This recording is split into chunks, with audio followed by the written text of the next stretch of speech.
Nå, Karina, velkommen til, Tak. og hyggeligt at se dig. I lige måde. Ja, hvad kan jeg, mens jeg husker det, har du strøm på din enhed, så du ikke går i sort på et tidspunkt? Ja, Godt. Hvad kan jeg hjælpe dig med? Der var noget med noget sukker. ja. Jeg er en Ja, sukkergris og ja, har en ryggrad som en regnorm. okay. Og det er nu ikke noget nyt. Det har altid været det. Det gjorde det jo selvfølgelig ikke bedre, at man i 14 år arbejdede på en chokoladefabrik. Nej. Det gør jeg ikke længere, men derfor så er der jo søde sager alle vegne, uanset om man er ude at handle på arbejde eller i hjemmet. Mhm. Så det er svært at stå imod fristelserne. Det kunne jeg godt tænke mig at blive bedre til. Ja. Hvor længe har det været sådan cirka ish? 20 år. Det Ja, er 20 år siden, jeg startede på en chokoladefabrik. og det var det. Og det er nok der er cravingen, fordi at alt var inden for rækkevidde.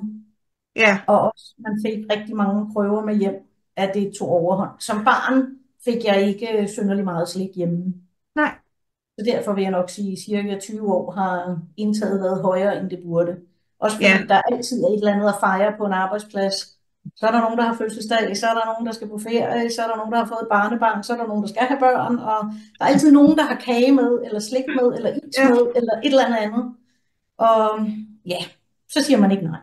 nej. Og kan man tage 2 gange, så vil man også ofte gerne det. Okay, og mand, det er dig, ikke også? Jo, det er de fleste, men også mig. Det er de færreste, der kan lade være, når der står en skål med et eller andet. Jeg er en af dem, Heldig dig. der godt kan lade det være. Ja, Så, hvis først jeg starter, så har jeg svært ved at sige nej. Hvis jeg ikke starter, så er det lettere. okay, så det er Men det jo, er klart, for mig er det største issue nok nu, både på arbejde, men så ulvetimen om aftenen, når man smider sig på sofaen. okay, Så vil man gerne, eller vil jeg gerne snakke i et eller andet. ja. Det er jo så interessant, fordi at have sådan en craving for sukker, eller uanset hvad det er, så er det en adfærd. Ja, Og adfærd bliver udløst på baggrund af følelser. Og følelser starter så igen på grund af en tanke. Så hvad er det for en følelse, det giver dig, når du får lov til at snakke, eller bare får lov til at spise det her sukker? Slik og kage og hvad det ellers er. Hvad er det for en følelse, det giver dig?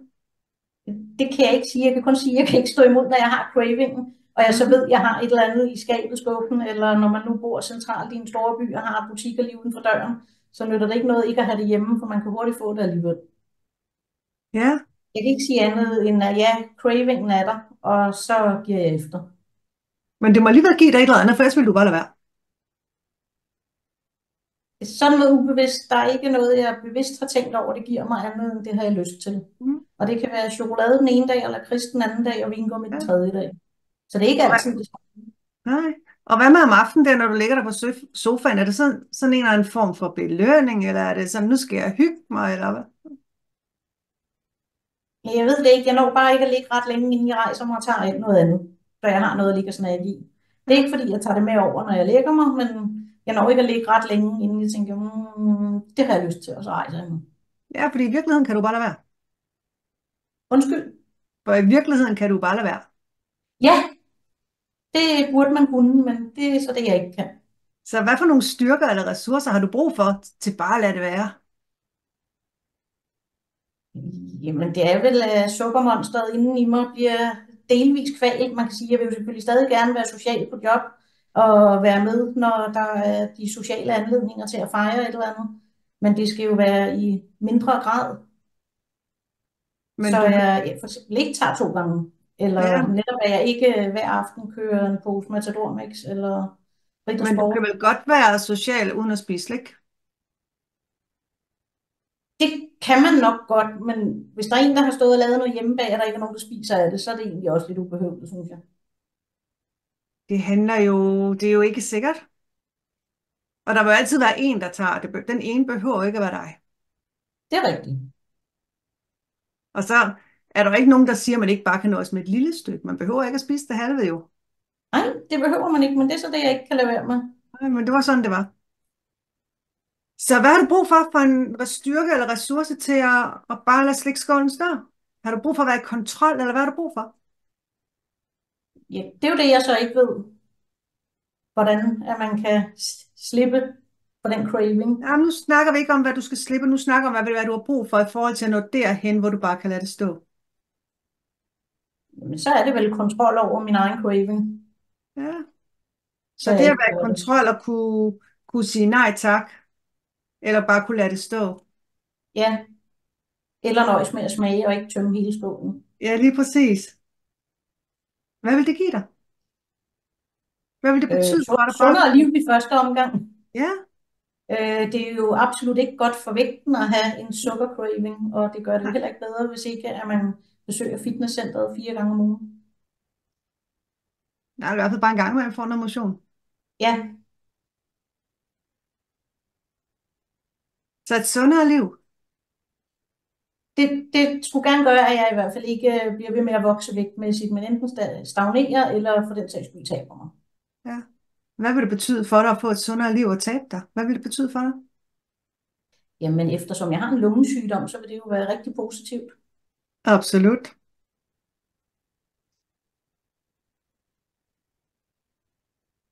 Vil det også betyde, det er bare sådan nogle tanker, jeg får, om det også vil betyde, at du måske får mere energi eller overskud?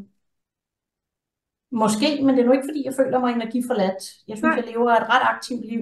Altså, Ja, det er sent om aftenen, jeg rammer sofaen. Det er sjældent, jeg har en hel weekend, hvor jeg kan være sofadyr. ja. Jeg synes nu, kalenderen er ret godt booket op, så det er ikke, fordi jeg ligger på den lade side. Nej, det er heller Jeg ikke har rigtig energi. min fornemmelse. Så, men vi skal helt sikkert ind og kigge på, hvad det er for nogle følelser, der ligger bagved. Fordi hvis der Ja, ikke ligger en følelse, hvis der er ingen, der oplever en craving eller noget, uden at der ligger en følelse bagved, som de får stimuleret. Det kan ikke lade sig gøre. Fordi sindet har jo altid en positiv intention i forhold til de vaner, den adfærd, vi har. Uanset om det er rygning, eller det er overspisning, eller det er sukkertrang, eller hvad det er, så er der altid en positiv intention bagved. Sindet prøver på en eller anden måde at hjælpe dig til at, jeg tænker ikke, det prøver at beskytte dig lige her, men i forhold til at give dig en eller anden god følelse. Så intentionen er, hvad skal man sige, positiv, men resultatet er negativt for dig, fordi du tager på. Giver det mening? ja. Så den del af dig, som ligesom har stået for den her adfærd, skal vi ind og have en snak med på et tidspunkt. Fordi den del inde i dig, den aner ikke, hvilken konsekvens det har for dig, hvilken betydning det har for dig. For som sagt, den prøver at hjælpe dig på bedst mulig vis, og man må jo sige, at den gør sit job virkelig, virkelig godt. Ja, Du tømmer skålen, og du spiser kagerne, så den gør jo sit job til UG. Problemet er bare, at du også tager på til UG. ja. Så, så den skal vi ind og have en snak med. Men jeg kunne godt tænke mig hvad skal man sige, at bore lidt mere i, hvad det vil give dig, og bare kunne slippe den her adfærd. Hvad for nogle følelser vil det give dig? Det vil selvfølgelig give dig et sundere liv i forhold til din lungesygdom. Men hvad vil det give dig på den følelsesmæssige side i forhold til at få et sundere liv? Og tabe dig i øvrigt. Altså, jeg vil sige, at uden jeg lever fanatisk, er det ikke, fordi jeg lever specielt usundt madmæssigt. Altså, det er jo kantinen på job har man, og jeg laver mad selv hjemme også. Jeg elsker faktisk at lave mad, så det er, Ja, jeg kan ikke huske, hvornår jeg sidst har købt fast food. Jeg kan absolut godt lide at lave det selv, og ja, kender fantastisk. jo alle reglerne for indtag af lige med output, Så, så ja, der er ikke så meget der. nej. Men umiddelbart ja, altså jeg tænker nok mest, at mine lunger skal arbejde mindre, hvis det har mindre vægt Mm, at det er flytte god rundt mening. på. Ja. Jeg ved, jeg har det issue, burde det jo være nok til, at netop lod være, men det Mm, er det altså ikke. det burde det. Men hvorfor lader du ikke bare være med at købe noget med hjem? Jamen det kunne jeg også. Jeg kunne også lade være med selv at lave noget, men som sagt, jeg bor lige ved siden af et stort supermarked, så Ja, det der kan betyder, jeg nå ned på 10 sekunder, og åbningstiderne i dag hedder jo 7:22, så der vil ja. altid være åbent. Men fordi Så man bor ved siden af et stort supermarked, behøver man jo ikke gå derned. nej, men når cravingen er der, så er det jo, man gør det. Ja. Og det er jo der, hvor det vigtigste er, når man har sådan en, fordi det er at flytte fokus til noget andet. Fordi du kan rent faktisk kun holde den der craving, nu har jeg ikke min tavle, men den kører sådan her i hvor den ligesom går opad, og så, topper den her, så begynder den at gå nedad igen. Og ved du, hvor langt der går herfra, til den kører opad, til den kører nedad igen og ned i bund? Nej, 90 sekunder.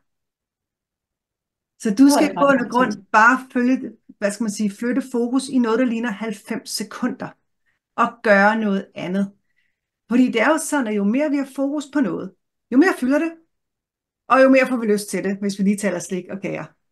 Så jo mere du har fokus på slikket og kager, jamen jo mere får du lyst til det. Hvis du kan flytte opmærksomheden til noget andet, så vil trangen falde helt automatisk. 90 sekunder. Ja, det lyder ikke af ret lang tid, 1,5 minut. Det er cirka 1,5 minut, ja. Og endnu bedre at lade være med at købe det, fordi så bliver man ikke fristet af det. Og der er ikke noget, der gør, at din krop går ned, hvis den ikke får det her sukker. Det gør den ikke. Den overlever. Du kan være helt sikker. Der er ikke noget i sukker, vi er afhængige af, andet end vanen, eller følelsen, det giver os. Der er ingen, der er døde af ikke at få slik og kager. Mm-mm. Der er heller ikke nogen, hvor de, indre organer begynder at gå ned og blive skadet, hvis det ikke får sukker. Uh-uh. Men vi kan blive afhængige af følelsen, det giver os. Det er fuldstændig det samme som dem, der ryger. De er heller ikke afhængige af nikotinen, fordi det er så lidt deri, men de er afhængige af den følelse, som cigaretterne giver dem. Ja. Så jeg er også nødt til at spørge dig, om, hvor motiveret er du til at kunne slippe den adfærd der, sådan på skalaen fra 0 til 100, hvor 100 er jeg bare topmotiveret, det vil jeg gerne det her. Så vil jeg sige 598, fordi jeg har sågar talt med lægen om Wegovy. Ja. Lægen, han var så ikke for det, han var for, i stedet for at få en maveoperation, og det afholder jeg mig fra. Ja. Og jeg Det synes jeg er et stort indgreb. Ja, Han, og jeg kan han så ville fortælle dig, at mange af dem, der er Wegovy, dem ser jeg så i min stol, når de er færdige med Wegovy, fordi der er ikke blevet ændret på adfærden, så nu tager de på igen og spiser fuldstændig, som de plejer. Så de kommer så bare i hypnostolen på et senere tidspunkt, men er det samme problem, som før de kom på medicin. Så har du nogensinde overvejet bare måske at have gulerødder og noget frugt liggende i stedet for? Jeg har det liggende i køleskabet, Mm. så jeg har det i huset, men det er ikke det, jeg kaster mig over. Ah, Jeg kaster mig ikke over agurkstave eller gulerødder eller selleri, selvom jeg godt kan lide det. Ja. Så det er ikke det, jeg går ud og vælger. Nej. Men det var sådan, det var. Så hvad har du selv prøvet indtil nu i forhold til at slippe det her sukker? Jamen, jeg har prøvet, som jeg også fortalte dig forleden, at blive hypnotiseret før. Mm. 10-15 år siden. Jeg kan ikke huske præcis hvornår, men ja, 15 år nok ikke helt skævt skudt. Nej. Der prøvede jeg det, og det havde stor effekt, Ja. men i begrænset periode. Ja. Og jeg tog ikke nogen session. Nej, og det er jo derfor, at man normalt skal have et forløb og få fuldt op på det. Men nogle gange, så er det en enkeltstående session, der gør hele forandringen. Nogle gange har du brug for et forløb. Det er så individuelt. Så, men så har du jo prøvet hypnose før, og ved også, at du på ingen måde forsvinder fuldstændig, og du falder ikke i søvn eller noget som helst. Fordi noget af tiden skal vi jo sidde og snakke sammen. Ja. Fordi det er en kombination af hypnose, hvor det er mig, der taler, og hypnoterapi, hvor vi har en dialog. Hvem er de 3 vigtigste mennesker i dit liv? Det er familien. Ja. Min søster og mine forældre. Ja. Hvor er du henne på listen over vigtige mennesker? For dem eller for andre? For dig. Jeg sætter mig selv øverst. Der er jeg nok meget egoistisk. Det handler ikke om egoisme, det handler om at være tro mod sig selv og være sin egen bedste ven. Men det er jeg glad for at høre. Det er jeg rigtig glad for. Så du er nummer 1. Ja. Det er jeg så glad for at høre. Ellers er det jo mange timer at være sammen med sig selv hver dag, hvis man ikke er sin egen bedste ven. Ja. Så kan det godt blive lidt anstrengende. Så bortset fra at give slip på det her sukker, og måske i virkeligheden spise noget bladselleri eller noget andet i stedet for. Hvad kunne du så mere tænke dig at få med herfra i dag? Du virker Jeg ved ikke, andre muligheder der er. Hvis vi nu kigger på dine ressourcer og dine styrker, er bare nogle eksempler. Det kan være Selvværd, den fornemmer jeg af nogenlunde, men altså det kan være selvværd, det kan være glæde, det kan være ro, tryghed. Altså det er det, der ligesom går ind i, hvad skal man sige, kasketten under ressourcer. Så hvad kunne du tænke dig, hvor kunne du tænke dig at blive stærkere i dit liv? Jeg ved ikke, om man kan sige, lær at tælle til 10, inden man taler.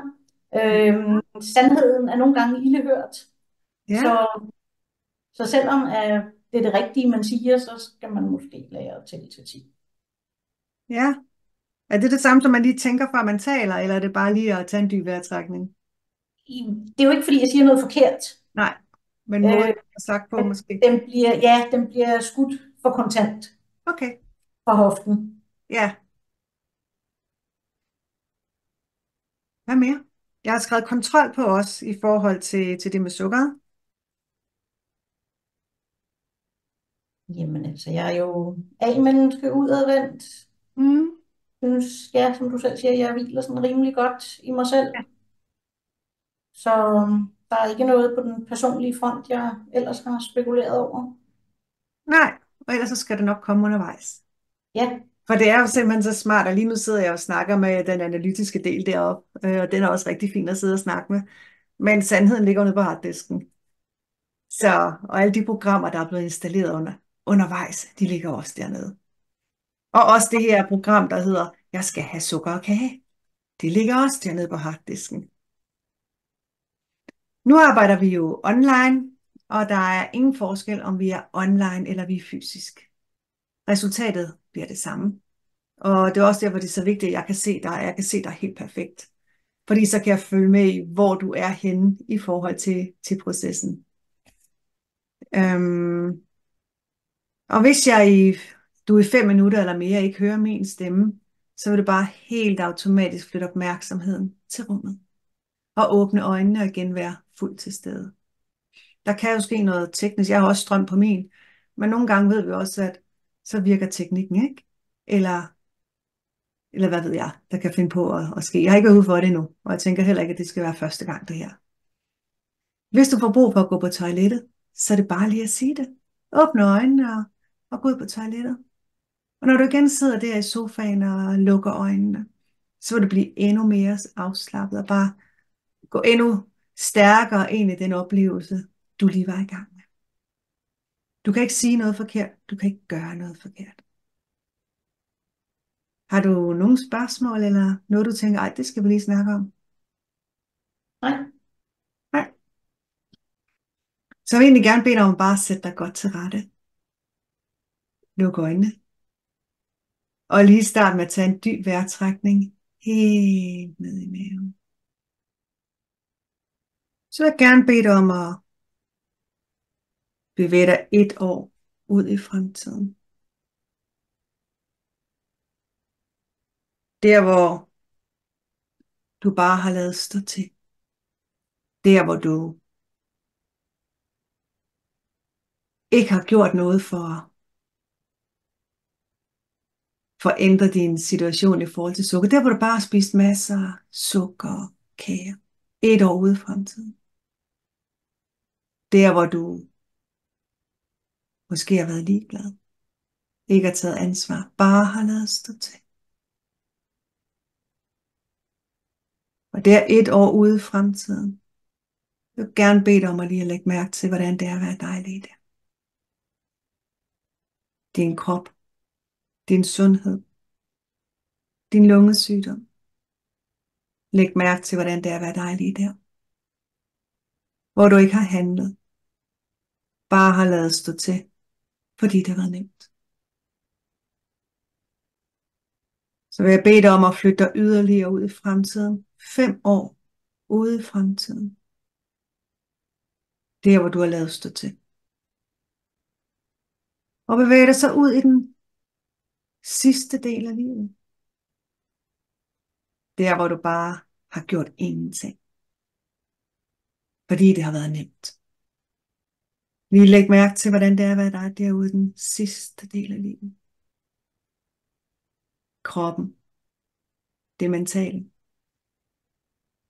Helbredsmæssigt.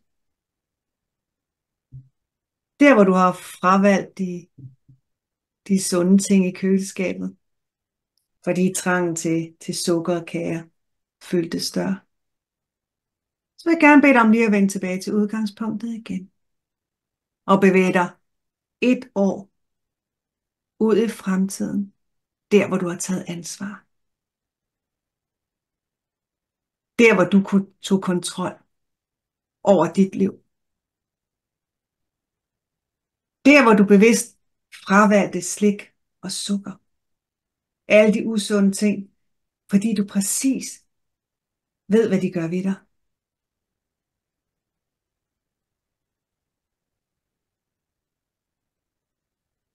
Der hvor du har taget ansvar.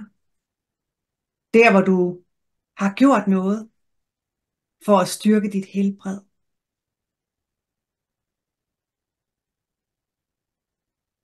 Der hvor du har tabt dig.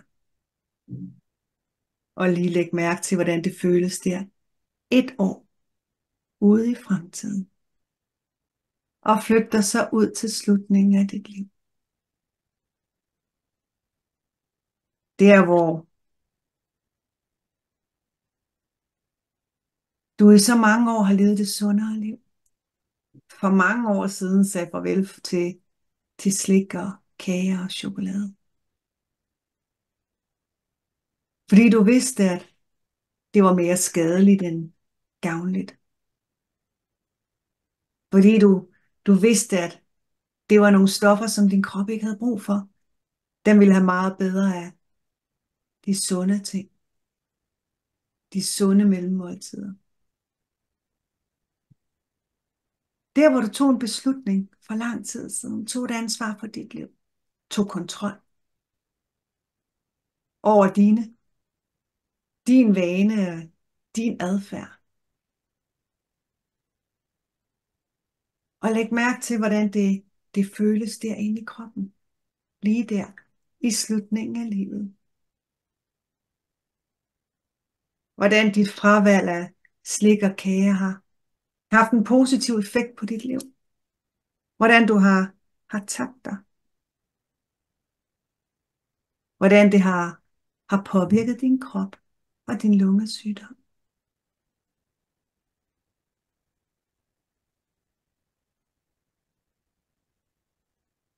Bare læg mærke til det. Og flyt dig så igen til nuet.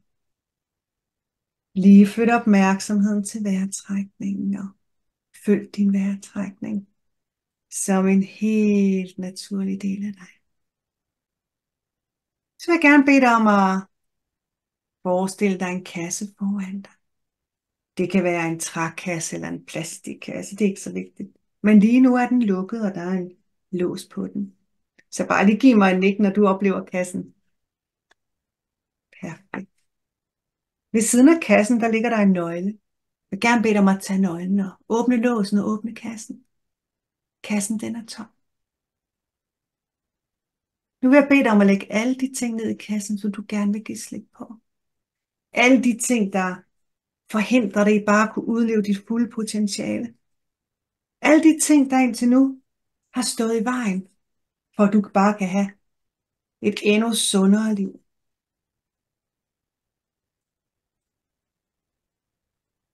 Så læg alle de ting ned i kassen, som du gerne vil give slip på. Det kan være tanker, følelser, vaner, fysisk ubehag. Alle de ting, du gerne vil give slip på. Alt det, der ikke længere behøves at være en del af dit liv. Læg det ned i kassen.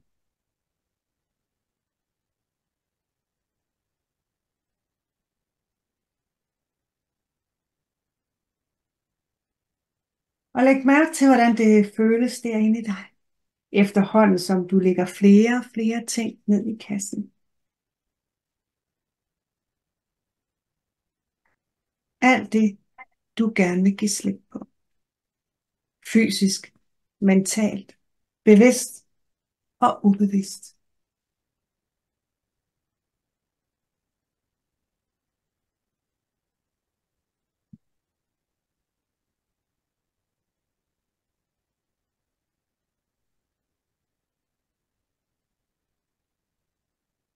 Og når du har lagt det hele ned i kassen, og du har al den tid, du har brug for, så giver du mig bare et nik.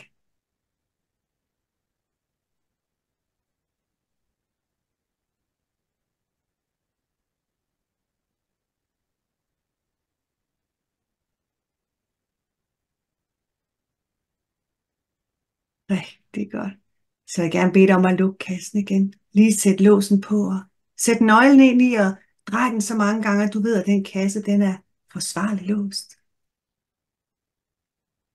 Og så vil jeg bede dig om at tage kassen med dig og bevæge dig ud i naturen til et sted, hvor du føler dig godt tilpas, føler dig tryg. Det kan være ude ved vandet, det kan være i en park eller ude på en mark eller et helt andet sted. Og når du ved, hvor du er, så fortæller du mig det lige. Jeg er i min have. Du er simpelthen i din have. Rigtig godt. Om et øjeblik jeg tæller igen fra 3 til dig at åbne kassen. Og i det du åbner kassen, vil du opleve, hvordan vinden bare finder vej. Tømmer kassen fuldstændig nærmest som en tornado. Tømmer kassen for alt den fine støv og bærer den med sig. Op over hustagene, op over trækronerne, op over skyerne. Og bærer det med til langt ud i horisonten, hvor det hele bare forsvinder. På 3, 2 og 1. Åbn kassen og læg mærke til, hvordan vinden bare finder vej. Og tager alt den fine støv med sig. Op over hustagene, trækronerne, skyerne. Og bare tager det hele med sig. Ud mod horisonten, hvor det til sidst forsvinder i det fjerne.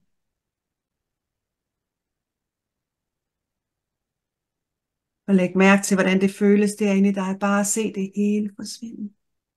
Alle de ting, du har gået slip på. Bevidst og ubevidst. Mentalt.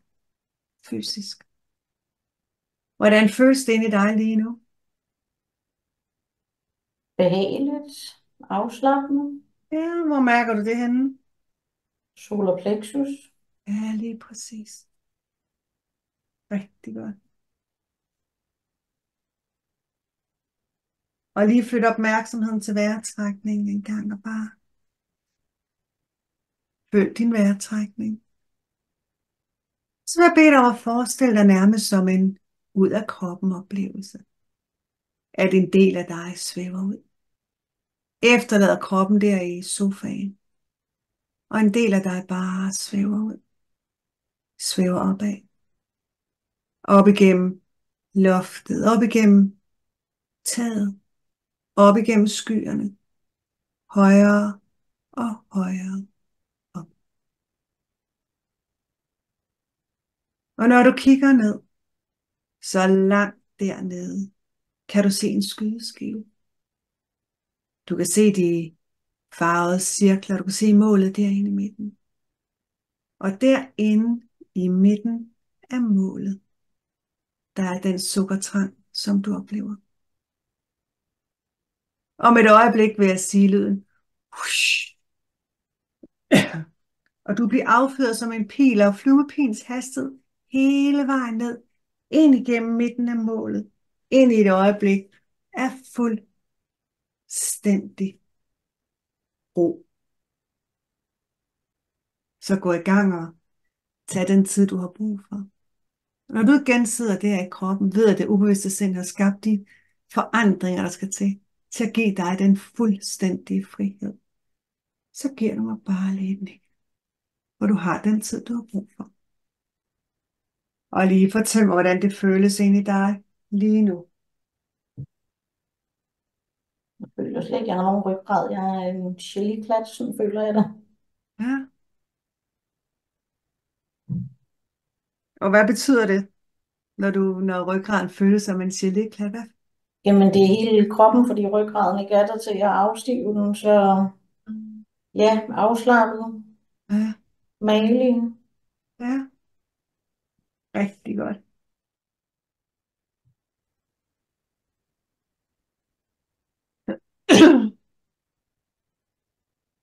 Og så med et øjeblik vil jeg tælle fra 5 til 1. Og på tallet 1 vil du stå foran det, der er døren eller indgang til dit indre kontrolrum. Derinde, hvor alt det, der er inde i dig, det styres og opdateres fra. På 5, 4, 3, 2 og 1. Sådan der. Og lige fortæl mig, hvordan døren eller indgangen til dit indre kontrolrum ser ud. Jeg tænker på en tung jernbåndør. Ja, en tung jerndør. Ja. Åbner den indad eller udad? Indad. Ja. Så må du øjeblik være til fra 3 til 1, og på tallet 1 vil du åbne døren ind til dit indre kontrolrum og træde ind. Mange gange er der knapper, paneler og skærme. Nogle gange er der bare noget helt andet. Uanset hvad du oplever, så er det helt perfekt.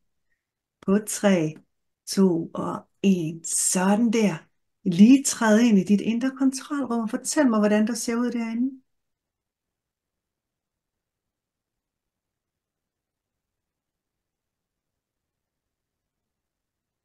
Jeg synes ikke rigtig, jeg ser noget. Nej. Fantastisk. Så kan du skabe dit helt perfekte kontrolrum. Er der lyst eller mørkt? Der er lyst. Der er lyst, ja. Lige læg mærke til, hvad der er af møbler og vægge derinde.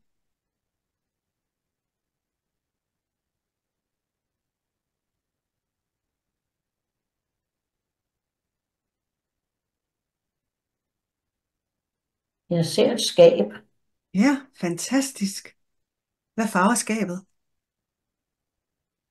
Gammelt, tungt, brunt skab. Ja, Om det er mahogni eller hvad, ved jeg ikke, men nej. Spændende. Er der så nogle låger, eller der er skuffer i, eller hvad er der i? der er glaslåge. Der er glaslåger, ja. Hvad kan du se igennem glaslågerne, når du kigger, eller er det nemmere bare at åbne lågerne og kigge? Man kan godt se uden at åbne. Der er Ja. bare pyntegenstande. Wow. Åbn lige lågerne en gang og kig på alle de her pyntegenstande.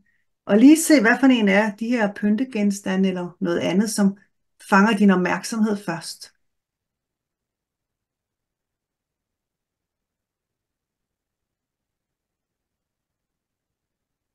Det gør nogle glasfigurer. Ja, lige præcis. Hvor mange glasfigurer er der? Eller er der en af dem, der træder mere frem end en af de andre? Der er mange. Ja.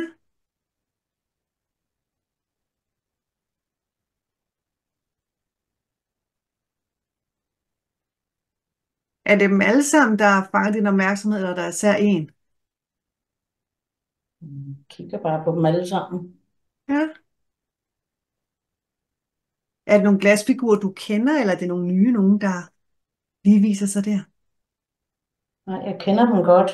Ja. Hvornår har du mødt dem i dit liv? Tidligt. Ja. Har fået en masse figurer af familie i Sverige fra Höganäs glasværk.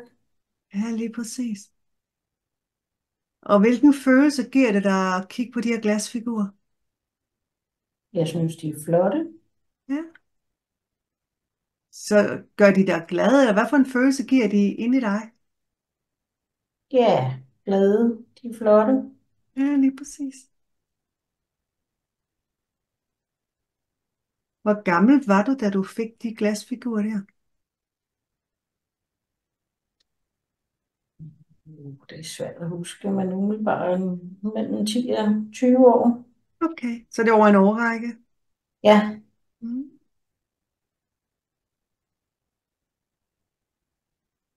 Hvad symboliserer de der glasfigurer i dit liv? Eller hvad styrer de derinde i dig? Der er en grund til, at de viser sig for dig. fik det med en svensk onkel. Ja, Jeg havde ikke sådan noget i forvejen. nej.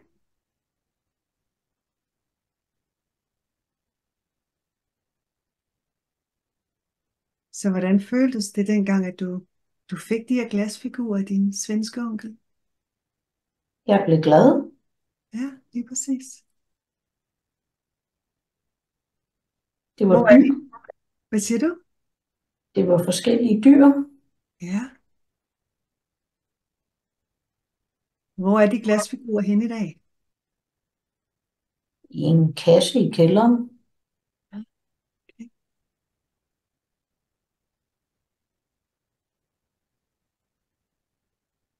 Når du kigger på de der glasfigurer inde i det skab, og du sagde, de gav dig en glæde, dengang du fik dem.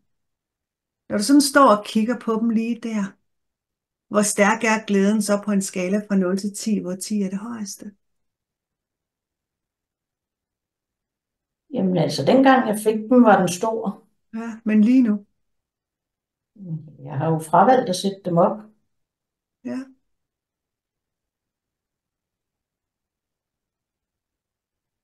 Men der er alligevel en grund til, at de viser sig for dig lige her.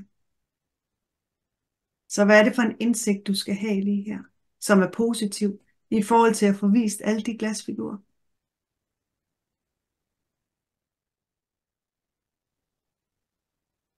Jeg vil gerne bede dig om at lige der, hvor du er lige nu i dit kontrolrum. Jeg vil gerne bede dig om at lige at finde et sted, hvor du kan sidde ned og lige etablere en tom stol over for dig. Bare lige sige, når du har gjort det.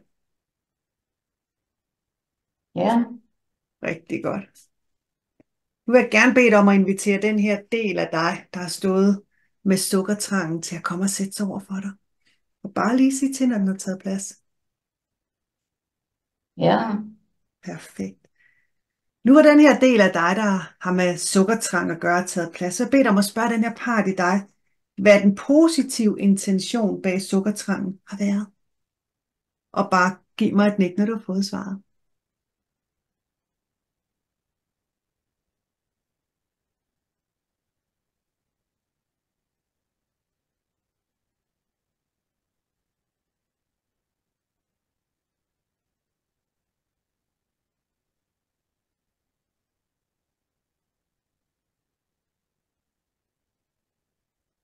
Altså, jeg sidder og ser mig selv som et spejlbillede, men jeg synes ikke, der kommer noget retur.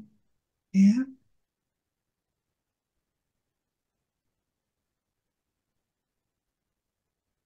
Så du sidder og ser dig selv som et spejlbillede. Ja, Beskriv lige den udgave af dig, der sidder over for dig. Er I fuldstændig identiske, eller er der noget, den udgave, der sidder over for dig, kan mere, end du kan? jeg synes, vi er identiske. I er fuldstændig identiske. Ja. Men det er den del af dig også, der har stået for sukkerafhængigheden her. Så lige spørg hende, der sidder over for dig, hvad der har været den positive intention i forhold til sukkertrangen. Hvad der har været, hvilken god følelse det har, og hun har sørget for, at du har kunne få.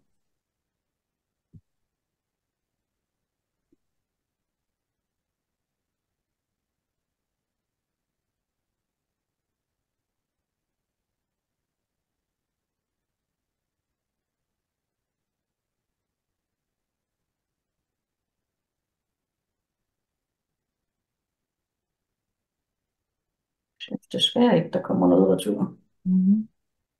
Så spørger du bare lige igen. Og så tager du bare det første, der kommer til dig. Det kan være en følelse, det kan være en tanke, det kan være en fornemmelse.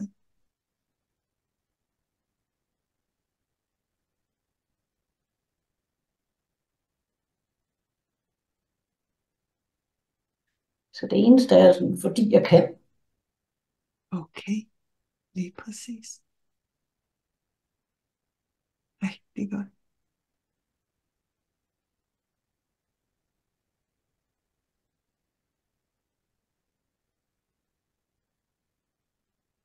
Nu vil jeg gerne bede dig om at fortælle hende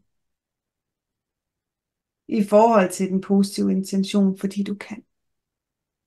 At fortælle hende, hvad det har betydet for dig. Hvilke konsekvenser det har haft for dig i dit liv. Din vægt, din sygdom.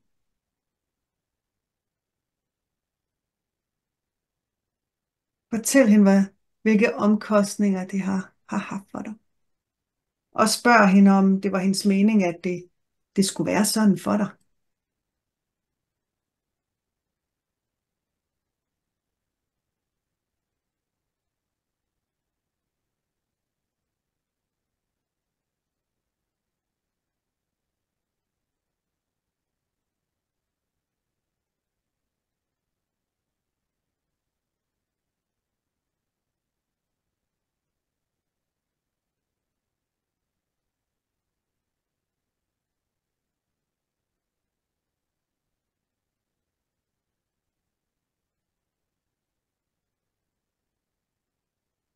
Så synes jeg altså ikke rigtigt, at der er noget respons tilbage.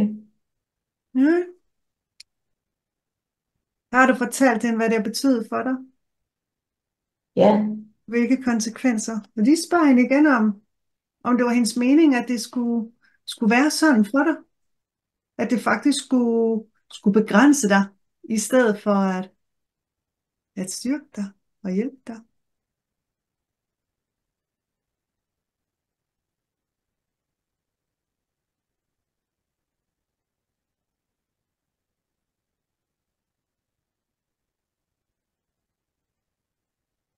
Det kan også være, at hun bare nikker til dig. så ja, hun sidder bare og lytter. Okay.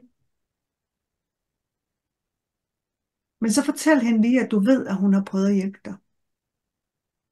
Men fortæl hende også, at du har taget en beslutning om, at dit liv skal være anderledes. At du gerne vil have det sundere liv. Du gerne vil være i kontrol. Du gerne vil tabe dig.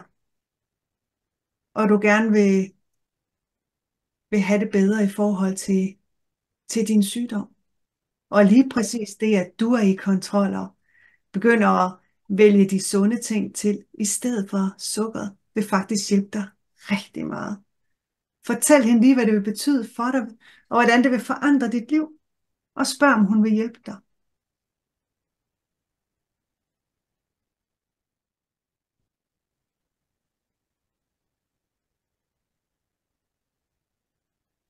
Fortæl hende, du stadigvæk gerne vil have hende med på holdet, men at hun skal hjælpe dig på en ny måde. Det kan også være det her, hvor I skal tage afsked.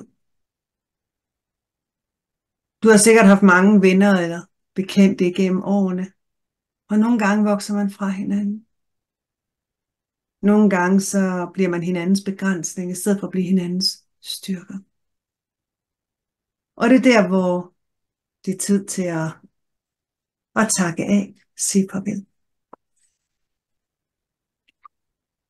At give slip på en ven, kan skabe basis for flere nye venner. Andre venner. Venner, som man kan finde støtte sammen med, i stedet for begrænsning.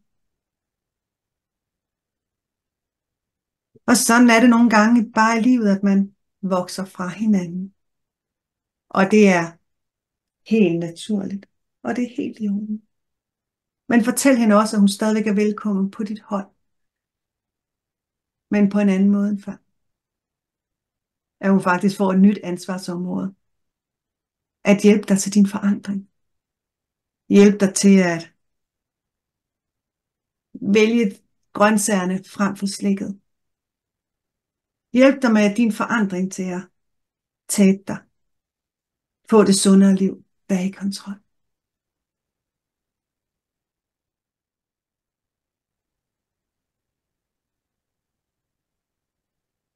Hvordan reagerer hun? Jamen, hun reagerer ikke. Det er nok det, der er det mest spøjse. Ja, det er præcis.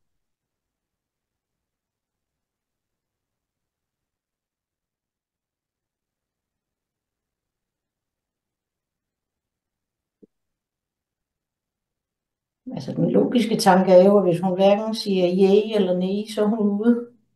Okay. Også en anden ting, vi kan gøre. Jeg vil gerne bede dig om at invitere den part til at komme. Den del af dig, som faktisk gerne vil forandringen. Den del af dig, som har ansvaret for det sundere liv. for at du kan tabe dig, for at du kan vælge de friske grøntsager i stedet for slikket. Gerne bede dig om at invitere den part til at komme og lige fortælle mig, hvordan hun træder ind i rummet.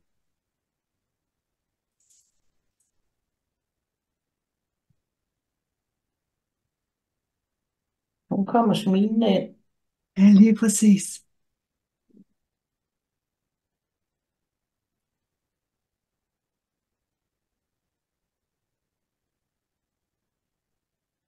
Vi har begge to nogle rigtig stærke ressourcer og styrker.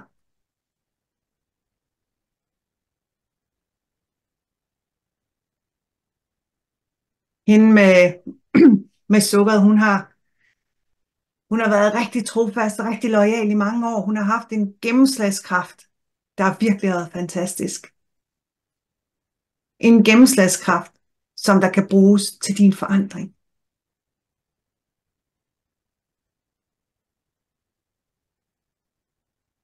Hun har så mange gode kvaliteter, som hun kan bruge i forhold til, at du kan nå dit mål.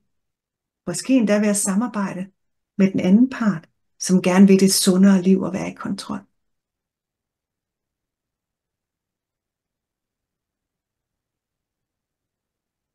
Spørg lige hende, den sidste part, der kom ind, om hun vil samarbejde med den anden part, til at de kan blive endnu stærkere sammen og arbejde sammen hen imod dine mål, det der vil gøre dig glad, dig sundere.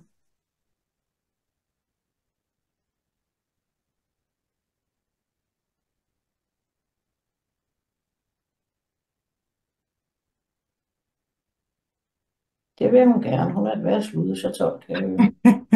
Rigtig godt. Så spørg lige den anden part. Hende, der ikke har været så kommunikerende indtil nu. Lige fortæl hende, at der er basis for et teamwork her, for et samarbejde, hvor de sammen kan være endnu stærkere.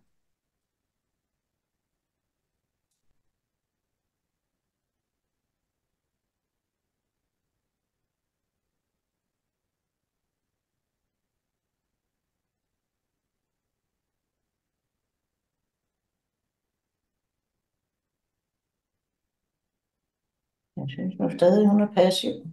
Okay.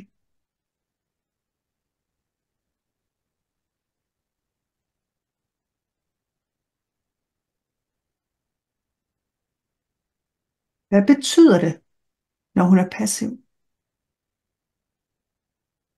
Jamen, hun rækker ikke ud, hverken og siger, det vil jeg godt, eller siger heller ikke, det kan I glemme. Nej.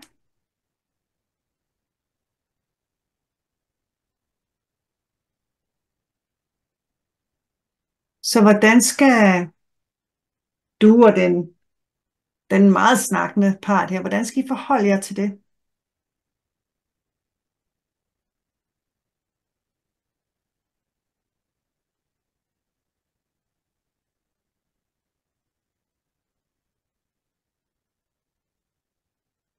Eller er det i virkeligheden kun den ene part, du skal bruge, hende der snakker meget? Ja, det er jo min umiddelbare tanke, at når den anden ikke melder sig på banen, så er det fordi, man er ude. Okay. Så jeg gerne bede dig om at give hende den snakkende part, give hende hånden, eller måske give hende et knus på jeres aftaler om at arbejde sammen. Og lad jer smelte sammen til en. Hende, der gerne vil, der står for det sundere liv, og du er i kontrol og kan tabe dig. Vælge de gode, sunde råvarer frem for slikket og kagerne. Bare lad jer smelte sammen til en. Og lige fortæl mig, hvordan det føles.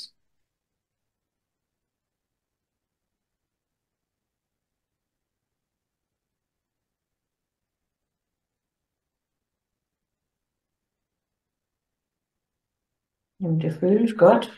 Ja, hvor mærker du det henne? Jamen, en varme. Ja, fantastisk. Jeg vil gerne bede dig om lige at bevæge dig ud i fremtiden. Fremtiden kan jo i virkeligheden være næste gang, du er ude at handle. Og lige fortæl mig, hvilken forretning du er i.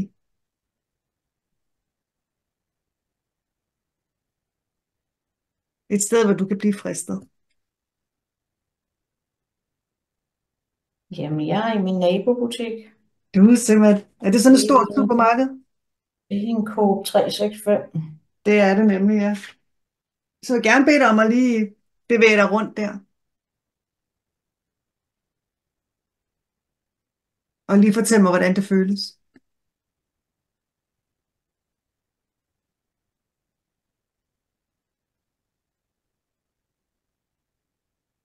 Faktisk vil det være sådan, at jo mere du prøver at huske trangen til slik og sukker, jo længere væk forsvinder følelsen, og der er ikke noget, du kan gøre ved det. Det er som om, jo mere du prøver at huske, faktisk vil du fuldstændig glemme at huske, at det før har været noget, du var rigtig glad for. Så lige bevæg dig rundt derinde i 3, 6, 5 og fortæl mig, hvordan det føles at gå rundt derinde. Jamen, derinde er jeg nu altid for at være tilbudsjæger. Ja, Men det er nu ikke på de søde sager, det er mere på ja, kød og grønt og sådan noget. ja, det er så fint. Men jeg vil De egentlig har en gerne bede dig om, sektion for det. hvad siger du? De har en sektion for det. Det har den nemlig. Jeg vil faktisk også gerne bede dig om at bevæge dig over til slik- og kagehylden, og lige fortælle, hvordan det føles at stå derovre.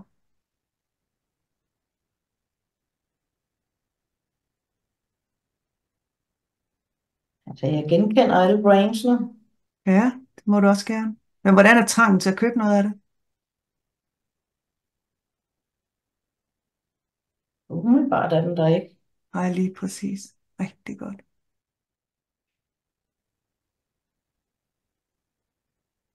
Ikke noget, der lige springer mig i øjnene. Ah, det er så fint, det er så fint. Nu med et øjeblik, så vil jeg tælle fra 1 til 10. Lige flytte dig til nuet igen, og på tallet 10 vil du igen åbne øjnene og være fuldt til stede i rummet. For hvert tal, jeg tæller op, så vil billedet af fremtiden, hvor du henholdsvis bare lader stå til, eller har gjort noget aktivt, stå mere og mere klart. Der, hvor livet ude i fremtiden, hvor du har taget ansvar, hvor du har gjort noget. Der, hvor du har tabt dig, fået en stærkere sundhed, fået det bedre, fået kontrol, vil stå mere og mere klart. Nærmest som et billede for dit indre øje. På 1, 2, 3. Og jo mere du prøver at huske den trang til sukker, du engang havde, jo længere væk forsvinder den. Faktisk vil du opdage, at du vil glemme at huske på det. Fordi det bliver så naturligt for dig bare at vælge grøntsagerne, eller vælge ingenting. Og det vil være nemt for dig bare at tage et enkelt lille stykke, eller måske en halv. Fordi så er det som om, du bare har fået nok derinde i maven. Din smagsløg er blevet mættet fuldstændig. Trangen til at lægge slik og kager væk, fordi du vil opdage, at det faktisk ikke smager dig. Ikke på samme måde, som det har gjort engang. At der er noget andet, du har meget mere lyst til. Grøntsagerne. Det, der gør dig godt. Det, der styrker din krop, dit sind. På 4, 5, 6. Og på tallet 10 vil du igen åbne øjnene og være fuldt til stede i rummet på 7, 8, 9 og 10. Bare åbne øjnene igen og være fuldt til stede i rummet. Hvordan har du det lige nu? Det er meget lyst lige pludselig at åbne øjnene her. Du har også siddet der 2 timer, så det er i orden. Hvordan føles det i dig lige nu? Meget afslappet. Mm. Hvor mærker du den største forandring henne lige nu?